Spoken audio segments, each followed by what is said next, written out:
Good morning, Year 8s. Once again, I'm sorry I can't be there. I'm on a course, but we're going to continue learning about ratios today. So, last lesson, and the lesson before that, you worked on writing and simplifying ratios. And today we're going to look a bit further into simplifying ratios because there's more to it than just finding the common factors. Firstly, can you please take out your notebooks and write down the two main points at the top, please.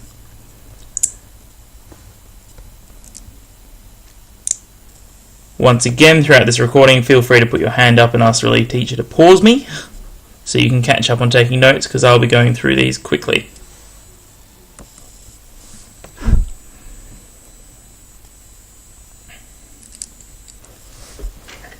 Alright, now, the two essential rules for writing ratios in their simplest form is that they should be written without fractions and decimals, and they should refer to the same units. Although when we actually write the ratios, we actually don't write the units in. So take our example below. If we were told to place 100 ml of red cordial on a litre of water, that sounds like a relatively normal instruction. However, if we write those numbers as ratios of red cordials to water, it would look like this, 100 to 1. Now, if I gave you guys a mixture of red cordial to water that was 100 to 1, so that is 100 mils of red cordial to 1 mil of water, there would be one very hyperactive maths class. So it's important that when we write ratios, they refer to the same units. So, here, and whenever we simplify units, we take the larger one, so millilitres is larger than litres, and we convert it to the smaller one. So we can convert litres into 1,000 millilitres. So really, our ratio for cordial is not 100 to 1. It is 100 millilitres of red cordial for each litre of water. Now, this isn't yet in its simplest form, but at least we're writing in the same units. Our units are millilitres here and millilitres there, which is the way we want it. But when we write ratios, we don't write the millilitres in. Now, if we were going to simplify this further, we'd take the two numbers, as we practiced in the last couple of lessons, find the highest common factors, which for us would be 1 and 100 and 10 and 100. Write these out, 1 times 100 to 10 times 100, cross out the common factors, 10 times 100, leaving us with a ratio of cordial to water of 1 to 10, which is much more sensible. Alright, so, and universally, ratios are written as the same units. It also doesn't make much sense to write ratios in fractions, because it's quite easy for us to visualize 1 mil of cordial to 10 mils of water, but to write it as 0.1 to 1 doesn't make a huge amount of sense. It's harder to visualize. And that's the reason for the first rule. When we write ratios in their simplest form, we do so without fractions or decimals. Now, as this section involves lots of unit conversions, I thought I would jog your memory with some unit conversion tables. Now, I'll go through these quickly, so please feel free to pause me while you write them down and catch up. Our first unit conversion table is clearly length.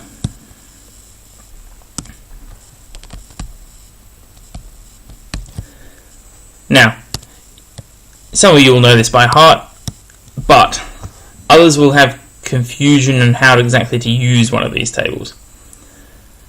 Essentially, if you look at your rulers, you'll notice that for every centimetre along your ruler, there are 10 little millimetre increments. So we can say there are 10 millimetres in a centimetre.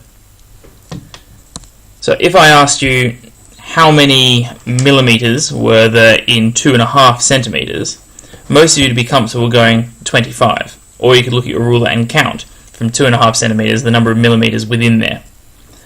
So when we go from centimetres to millimetres, we multiply by 10, as in there are 10 millimetres in a centimetre.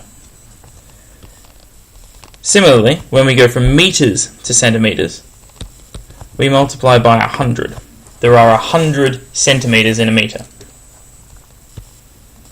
Kilometers to meters, we multiply by 1,000. So if you run 2 kilometers, that's the same as saying you've run 2,000 meters. If you run 2,000 meters, that's the same as saying you've run 2 kilometers. And all of these are the same, they're just division. So looking at your rulers, and you count 60 millimeters in, you can find out how many centimeters that is by dividing it by 10. So 60 divided by 10 is 6. We can say that in 60 millimeters there are 6 centimeters. Alright. So, when we go from one of these units, say centimeters to millimeters, if we're going this way, we multiply by 10. If we're going from meters to kilometers, and we're going this way, we divide by 1,000. I'll do a couple of examples in a second. Now, the next set, weight or mass. There are 1,000 and 1,000 and 1,000. These make life easy. Each step we go up, we divide by 1,000. So there are 1,000 grams in a kilogram. There are 1,000 kilograms in a ton. So if we have 2 tons, we multiply by 1,000 to get us 2,000 kilograms. If we have 3 kilograms, we multiply by 1,000 to get us grams. Right. Next is capacity. And you'll have seen all these measurements before, except perhaps the one on the far right. So, going from milliliters to litres, again 1,000.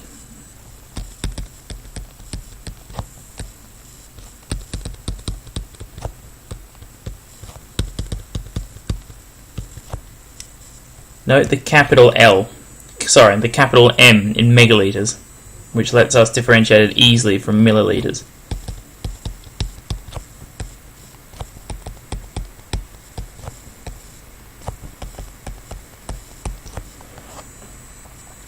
So, mass and capacity, very similar. Length, we've used plenty before. Lastly, time.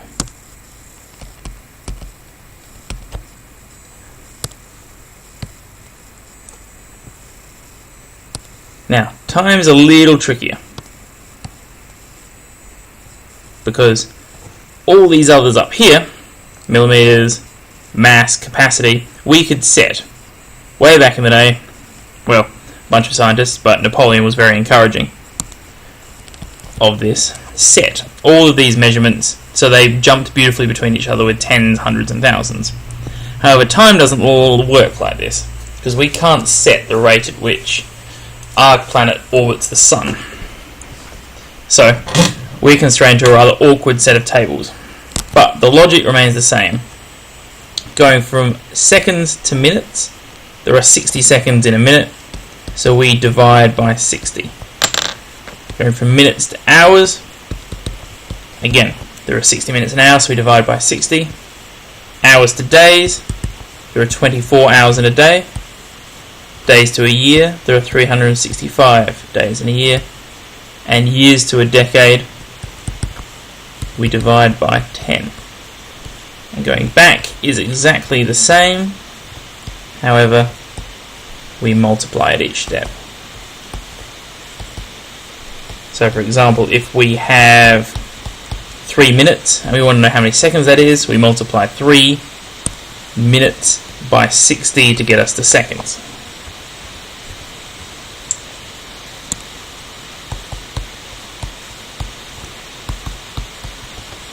Alright, now I'm sure this page will be one in your notebook that you refer back to from time to time, but as practice continues, you'll hopefully be able to memorize most of these.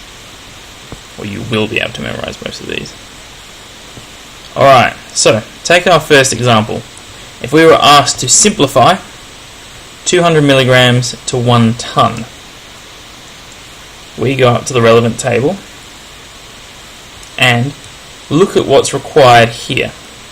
Now, this is not the easiest one in the world, simply because milligrams and tons are situated a long way apart on the table.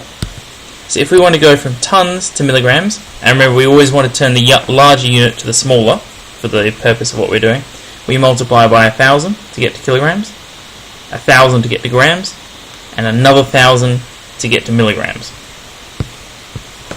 So we can say that 200 milligrams is equal to, or 1 times 1,000 times 1,000 times 1,000. Each of those thousands comes from each of these steps.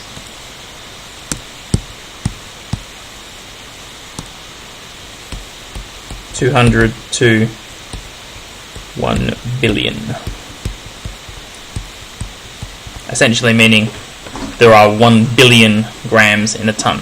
So now, in each side of our ratio, so 1 billion milligrams, we have measurements in milligrams. However, it's not yet the simplest. We can simplify this by taking common factors.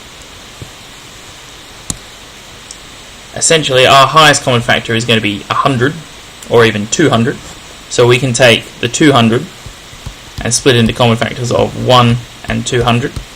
And then we can take our billion and split it into factors of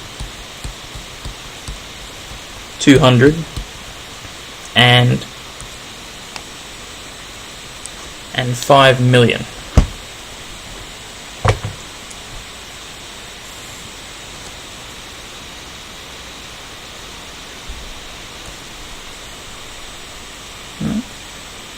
So in simplest form, we'd write this out as a ratio multiplied. We cross out the highest common denominator, leaving us with a simplest form ratio of 1 to 5 million. 1 parts in 5 million. Alright, so we started with a tricky one. Let's look at something slightly simpler. 2,500 millimeters to 7 meters. Once again, we want to write this in simplest form, so we need to convert the meters to millimeters. We convert the larger unit to the smaller. And the reason we do this is so we don't end up with decimals. Because if we converted 2,500 millimeters to meters, we would end up with 2.5 meters. And in general, we want to avoid decimals in writing things in common fractions. So, we've got to scroll up to the relevant table, and we notice that if we're going from meters to millimeters, we multiply by 100, and then we multiply by 10.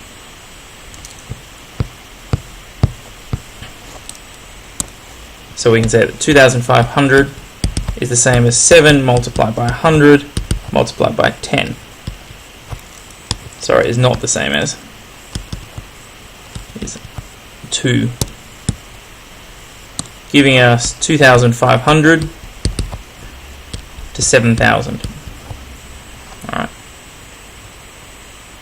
Now, with things ending with lots of zeros, we could try to take common factors, and we take out common factors of perhaps 100, or we can be a little sneaky about it.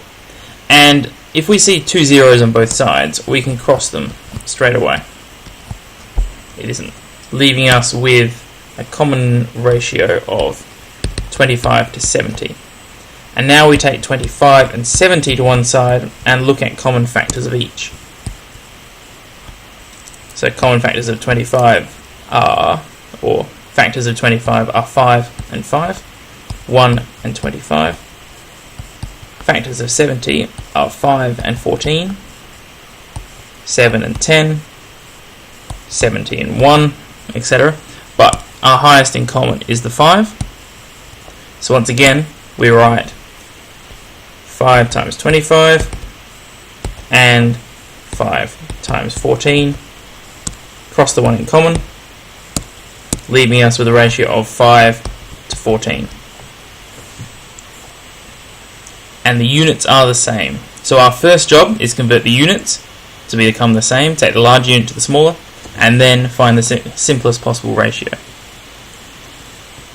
Alright, what happens if we get a ratio that involves fractions? Simply, we convert both to improper fractions, and then we multiply both sides by the denominator of that improper fraction.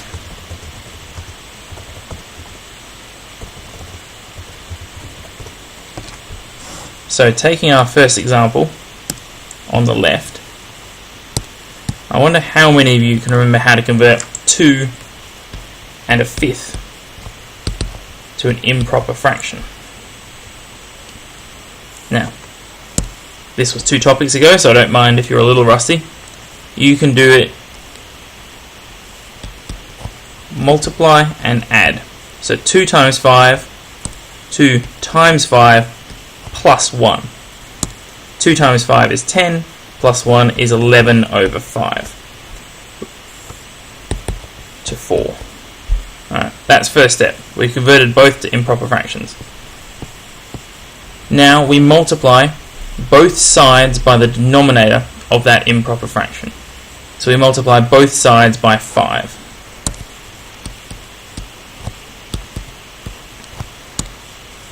When we multiply the left by 5, it goes, leaving us with 11.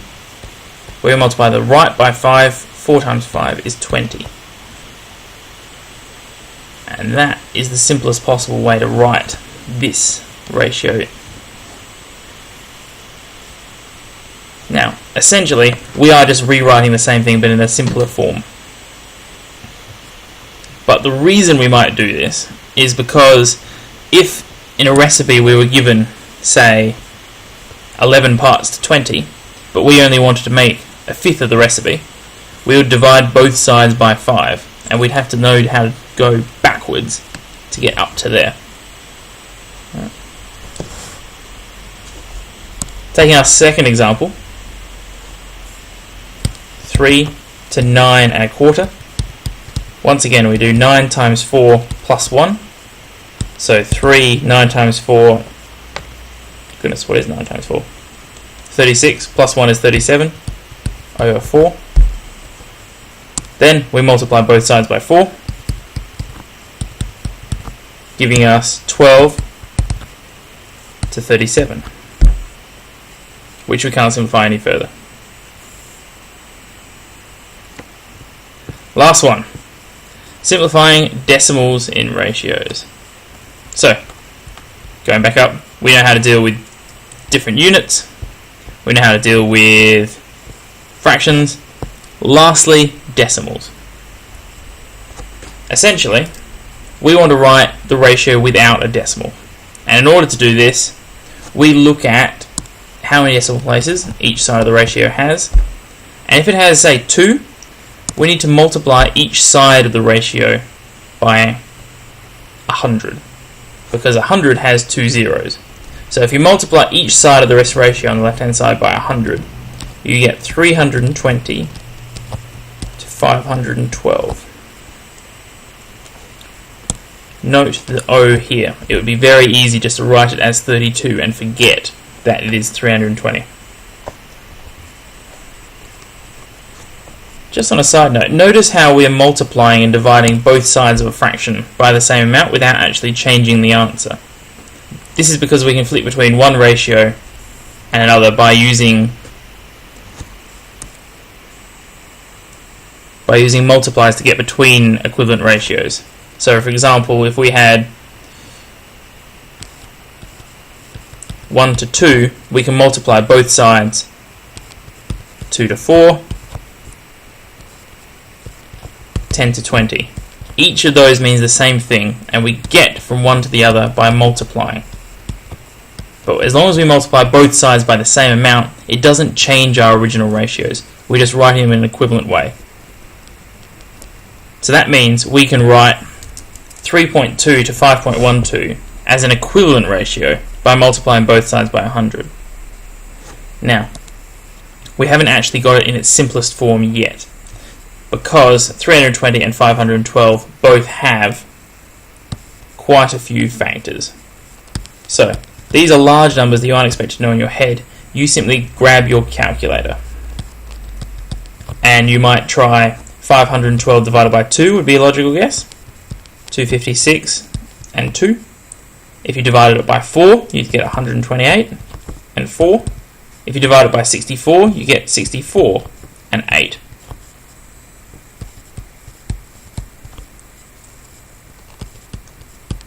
And similarly, you can search for the 320. But eventually, you'll find that this is the highest paired factor because they both have a 32.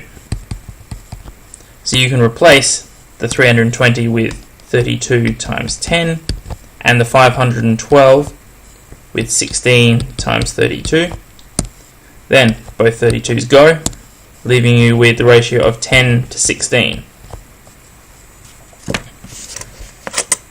Now, what happens if you get to this point and you wonder, can you go further? Because I think 10 to 16 can be simplified even further. Simply, you can write 10 as 2 times 5, and you can write 16 as 2 times 8. Cross the 2's, and you're left with 5 to 8. So it doesn't matter how many steps you take, but if you get somewhere like that where you think you can go another step and take out another common factor, do so because you can simplify the ratio further. All it means is that at this stage here, on the right, we didn't pick the highest common factor. And that's fine. It just means that we took a couple of steps to get here, which would be our final answer. Alright, taking our final example before I let you get into some practice questions on the right. 3.20 and 12. We have 2 decimal places, so we need to multiply again by 100, leaving us with 302 to 1200. Now, once again, we take the numbers to one side, but 302 doesn't have many factors.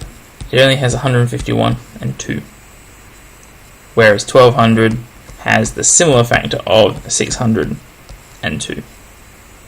So we replace them, 151 times 2 to 600 times 2, cancel the 2's, leaving us with 151 to 600. Alright, now, in the remaining 15-20 minutes of this lesson, I would like you to get through page 199, green, question 1 to 5. If you get stuck, ask each other for help, look at the examples in the book. If you're truly stuck, I'll be back on Monday and we'll go through a couple more of these then.